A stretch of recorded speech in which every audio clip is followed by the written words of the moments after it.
Je m'appelle Camille Giacobino, je suis comédienne et metteur en scène. J'ai fait ma formation à Genève, au Conservatoire d'art dramatique.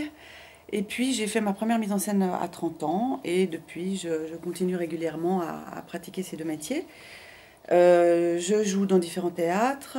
Et en tant que metteur en scène, en fait, mon travail consiste principalement à aborder des auteurs contemporains, qui ne sont pas forcément des textes de théâtre, puisque j'aime beaucoup les matériaux, j'aime beaucoup l'adaptation, l'écriture de plateau.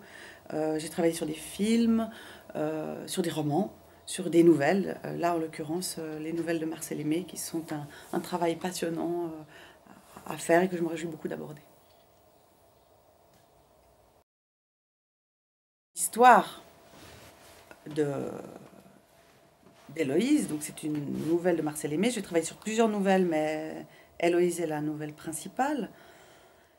Alors, on va faire connaissance avec un personnage qui s'appelle Martin, qui est un homme ordinaire, qui vit une vie ordinaire, qui a un appartement ordinaire, une femme ordinaire, un métier ordinaire, et qui, un soir, sans aucune raison apparente, sans aucune explication, subit une transformation tout à fait impromptue et se transforme en femme à 8 heures du soir. S'ensuit évidemment toute une série de problèmes, puisque c'est une situation assez difficile à gérer pour son épouse et pour lui. Et puis, la nuit passe, et le lendemain matin, tout rentre dans l'ordre, puisque lorsque Martin se réveille, il est à nouveau un homme. À partir de ce moment, les choses se compliquent parce que la transformation a lieu quotidiennement. Tous les soirs à 8 heures, Martin se transforme en femme, et au matin, à 8 heures du matin, il se transforme en homme. Donc il doit gérer sa vie en fonction de ce nouvel événement, qu'il ne comprend pas du tout, évidemment.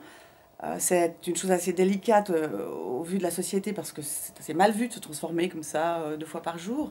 Donc il doit le cacher à ses collègues, il le cache à sa famille, à ses voisins. Et sa vie devient particulièrement compliquée, surtout à partir du moment où sa partie femme nocturne, qui se prénomme Héloïse, tombe amoureuse de sa partie homme, et réciproquement. Donc Martin et Héloïse tombent amoureux l'un de l'autre. Alors évidemment, c'est une relation particulière, puisqu'ils ne peuvent jamais se rencontrer. Ils vivent dans une même enveloppe charnelle, mais ils ne peuvent pas se rencontrer. Et donc, une relation épistolaire démarre. Ils s'écrivent des lettres d'amour qui posent sur la table de la cuisine de tous les jours. Et pour le couple de Martin, c'est assez difficile parce que sa femme vit très mal cette situation, évidemment. Et bon, s'ensuit toute une série de quiproquos assez drôles, parce que enfin, ça parle de métamorphose, ça parle de la différence, de l'identité sexuelle, mais c'est principalement drôle. Et je ne vais pas évidemment dévoiler la fin, parce que la chute est assez extraordinaire et assez étonnante et drôle, justement. Donc, qu'est-ce qui va arriver à Héloïse et Martin? Ça, voilà.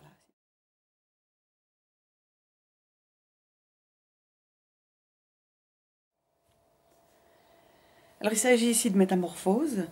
Donc, je pense aborder le travail dans un univers assez sombre, intime, dans des couleurs chaudes. On est dans un intérieur, dans un salon. Et puis, j'aimerais travailler ça comme une danse, et donc mettre en valeur le corps et la transformation par parties. Certaines parties restent dans l'ombre, d'autres seront mises en lumière, comme les pieds, par exemple, un œil, une bouche, homme ou femme, des mains d'homme, des mains de femme. Et de ne pas dévoiler le personnage en entier, forcément. Ensuite, le taf du crève-cœur est un lieu magique pour ça, parce que comme les spectateurs sont très proches, ça crée une réelle intimité entre l'acteur et le spectateur, ce qui permet un jeu très fin, très raffiné.